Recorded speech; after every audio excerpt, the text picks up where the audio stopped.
नमस्कार। मैं प्रोफेसर मीना श्रीवास्तव, शासकीय कमला राजा कन्या स्नातकोत्तर स्वशासी महाविद्यालय ग्वालियर में इतिहास विषय की प्राध्यापक एवं विभागाध्यक्ष हूँ। इतिहास क्या है? इतिहास को अंग्रेजी में हिस्ट्री कहा जाता है।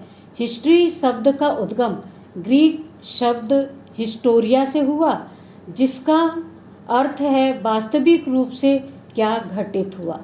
इतिहास की व्युत्पत्ति इति धन हास अर्थात कि ऐसा हुआ। अतीत में घटित घटनाओं का वर्णन इतिहास कहलाता है। इतिहास लेखन में क्या होना आवश्यक है? इतिहास में निम्नलिखित बातों का समावेश होना चाहिए। घटनाएं सार्वजनिक होनी चाहिए। घटनाओं का विवरण क्रमबद्ध और सजीव वर्णन होना चाहिए। विश्व में होने वाले परिवर्तनों को महत्व दिया जाना चाहिए। प्रारंभिक ऐतिहासिक विवरण कब से प्राप्त होता है? तो सुनिए, मानव इतिहास का प्रारंभ मानव के पृथ्वी पर अवतरित होने के साथ ही हो गया था, परंतु क्रमबद्धता ऐतिहासिक विवरण 500 ईसा पूर्व से ही प्राप्त होता है। प्रथम इतिहासकार कौन था? हेरोडोटस को प्रथम इतिहासकार माना जाता है। यह एक यूनानी विद्वान था। इसे इतिहास का जन्मदाता भी कहा जाता है। 500 ईसा पूर्व में मानव क्रियाकलापों, विश्व में घटित घटनाओं को इन्होंने क्रमबद्ध कथात्मक तरीके से लिखा था। अन्य इतिहासकार थ्यूसिडस, रैंक, निबूर। थ्यूसिडस ने 411 ईसा पूर्व में प्रबोधक इतिहास अर्थात कि तथ्यों के आधार पर इतिहास लिखना आरंभ किया।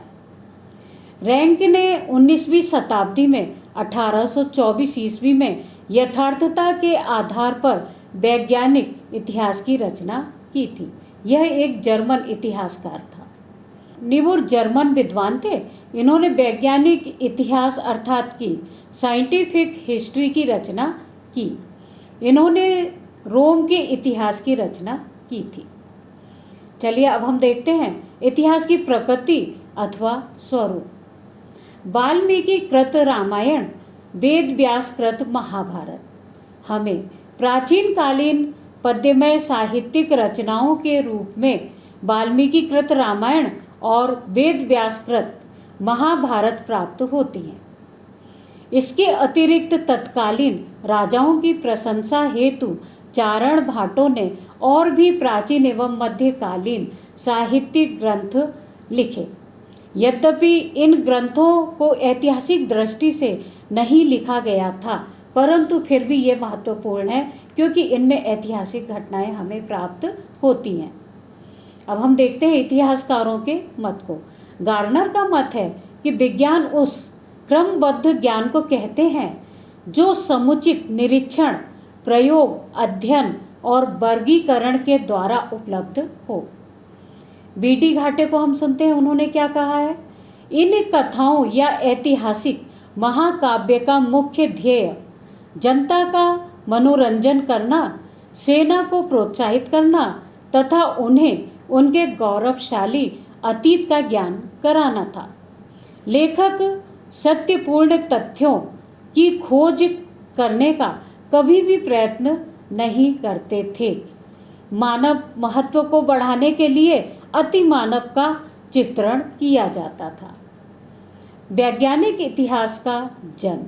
वैज्ञानिक इतिहास का जन्म 19वीं शताब्दी में हुआ और लेखकों ने तार्किक, व्यवस्थित, क्रमबद्ध इतिहास प्रस्तुत करने के लिए प्राचीन ग्रंथों, लेखों, शिलालेखों, सिक्कों आदि को एकत्रित किया और साक्ष्यों के आधार पर इतिहास लिखना आरंभ किया। इतिहासकार H.T. बकल ने सन 1858 में सभ्यताओं का इतिहास नामक ग्रंथ की रचना की थी। इसमें इन्होंने वैज्ञानिक ढंग से सभ्यता के विकास का वर्णन किया है। इसके बाद हम देखते हैं स्टब्स ने प्रमाणित वैज्ञानिक इतिहास प्रस्तुत किया है। F.W. मैटलैंड ने श्रृंखलाबद्ध इतिहास प्रस्तुत किया है। इतिहास की परिभाषा देखते हैं। हेनरी जॉन्स के अनुसार इतिहास जीवन के अनुभव की खान है तथा आज का नवयुवक उसका अध्ययन इस कारण करता है जिससे कि वह पीढ़ी के अनुभवों से अपने को लाभान्वित कर सके। मैटलैंड ने क्या कहा है?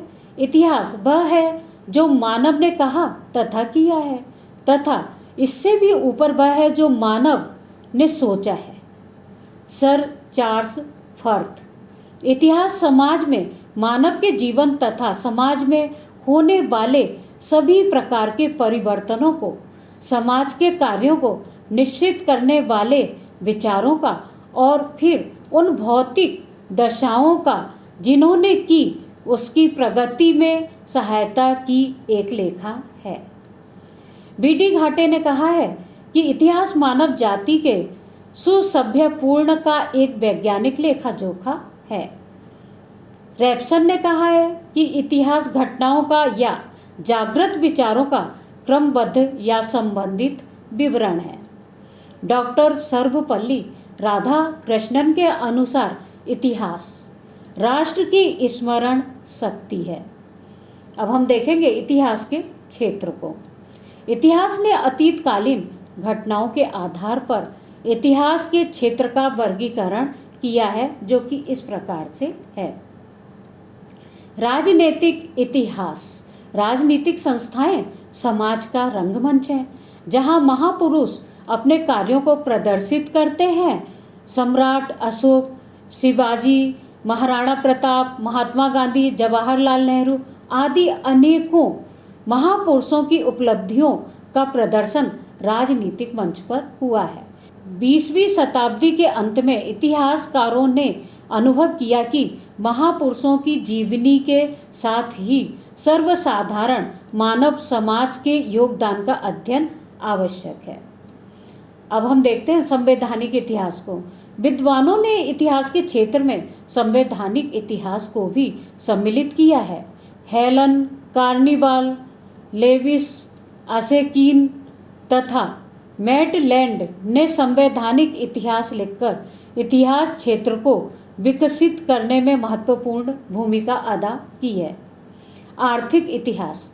आर्थिक इतिहास को महत्वपूर्ण बनाने के लिए कोदोर से, काम्पटे, बर्कले तथा कार्ल मार्क्स का सर्वाधिक योगदान रहा है।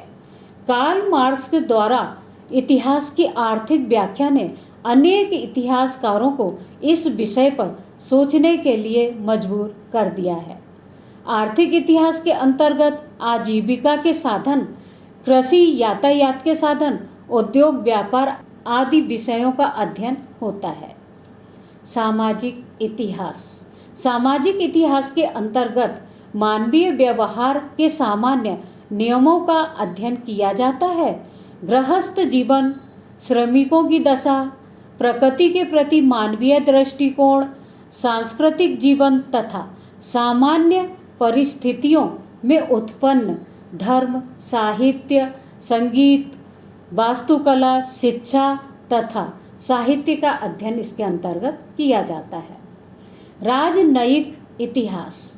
19वीं सदी के प्रारंभ में इतिहासकारों ने राजनयिक इतिहास लेखन की आवश्यकता की अनुभूति की। इसमें राष्ट्रों के पारस्परिक संबंधों का वर्णन रहता है। राजनयिक इतिहास का अध्ययन महाविद्यालय एवं विश्वविद्यालय स्तर के छात्रों को आलोचनात्मक विधि से करना चाहिए। सांस्कृतिक इतिहास। सांस्कृतिक इतिहास के अंतर्गत रीति रिवाज, संस्कार, शिक्षा, साहित्य, वास्तुकला, चित्रकला, संगीत तथा आमोद प्रमोद के साधनों का विवरण रहता है। वैदिक कालीन, मौर्यकालीन, गुप्तकालीन, हर्षकालीन एवं विभिन्न राजवंशों के समय का सांस्कृतिक विकास का अध्ययन अध्यापन किया जाना चाहिए। इसके बाद है धार्मिक इतिहास। धार्मिक इतिहास के अंतर्गत बौद्ध धर्म, जैन, ईसाई धर्म, ब्राह्मण धर्म, इस्लाम धर्म का इतिहास विभिन्न युगों में व्यवहरित रहा है, अतः इसका अध्ययन किया जाना चाहिए। इसके बाद है औपनिवेशिक इतिहास। औद्योगिक क्रांति के पश्चात यूरोप में शक्तिशाली राष्ट्रों ने कच्चे माल को प्राप्त करने के लिए एशिया, अफ्रीका, दक्षिण अमेरिका और उत्तरी अमेरिका में उपनिवेश स्थापित किए। प्रारंभ में स्पेन, पुर्तगाल और बाद में इंग्लैंड, फ्रांस और जर्मनी के बीच उपनिवेश विस्तार के लिए प्रतिस्पर्धा होने लगी। अतः इस तरह की घटनाओं का वर्णन भी इतिहास में लिखा गया। इसके बाद है संसदीय इतिहास। संसदीय इतिहास के अंतर्गत फांसीवाद और साम्यवाद के प्रतिरोध में अनेक इतिहासकारों ने संसदीय व्यवस्था की उपादेयता को सिद्ध करने के लिए संसदीय इतिहास लिखना प्रारंभ किया। अब हम देखेंगे सैनिक इतिहास। नेपोलियन, हिटलर, मुसोलिनी आदि का उत्थान तथा पतन सैनिक गतिविधियों के कारण ही हुआ। इतिहास में सैनिक इतिहास के अंतर्गत वायुसेना, स्थल सेना, जल सेना आदि के अस्त्र शस्त्र का निर्माण और उसके प्रयोग का अध्ययन भी किया जाना आवश्यक है। इसके बाद है कॉमनवेल्थ का इतिहास। कॉमनवेल्थ इतिहास का एकमात्र उद्देश्य ब्रिटिश उपनिवेशों की स्वतंत्रता के बाद उन्हें राजनीतिक दृष्टि से एकता के सूत्र में बांधने के लिए कॉमनवेल्थ की स्थापना की गई। इस तरह से इतिहास के क्षेत्र में कॉमनवेल्थ का इतिहास ब्रिटिश साम्राज्य की देन है। इतिहास के क्षेत्र में विचारों का स्वतंत्र अस्तित्व है। डीबी के अनुसार विचार का संबंध शरीर और आत्मा से होता है, यही कार्यों का प्रेरणा स्रोत होता है। अतः इतिहास के क्षेत्र में विचारों का इतिहास अपना विशेष महत्व रखता है। इसके बाद अब हम देखेंगे इतिहास का महत्व। इतिहास शिक्षाप्रद है। बेकन ने कहा है कि इतिहास मनुष्य को विवेकपूर्ण बनाता है। इतिहास विश्व के वर्तमान स्वरूप की पृष्ठभूमि का ज्ञान प्रदान कराता है और मानवीय आवश्यकता की पूर्ति करता है।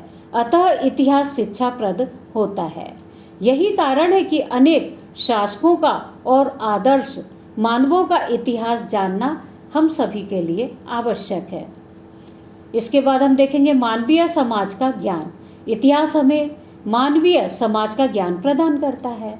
समाज के स्वरूप, क्रमिक विकास, विचारधाराओं का पारस्परिक संघर्ष, मानवीय स्वभाव तथा मानव प्रगति का विवरण इतिहास में मिलता है।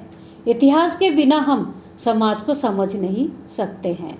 अतः मानवीय समाज के ज्ञान के इतिहास का ज्ञान होना अति आवश्यक है। इतिहास की व्यावसायिक उपयोगिता। व्यावसायिक दृष्टि से इतिहास का अत्यधिक महत्व है। स्नातक एवं स्नातकोत्तर परीक्षा के बाद नवयुवकों को पुस्तकालय, संग्रहालय, उद्योग, व्यापार आदि के कार्य करने के अवसर मिलते हैं। इतिहास के ज्ञान के आधार पर ही इसमें व्यक्ति सफल हो सकता है। पत्रकारिता के लिए तो इसका ज्ञान अत्यधिक आवश्यक हो जाता है।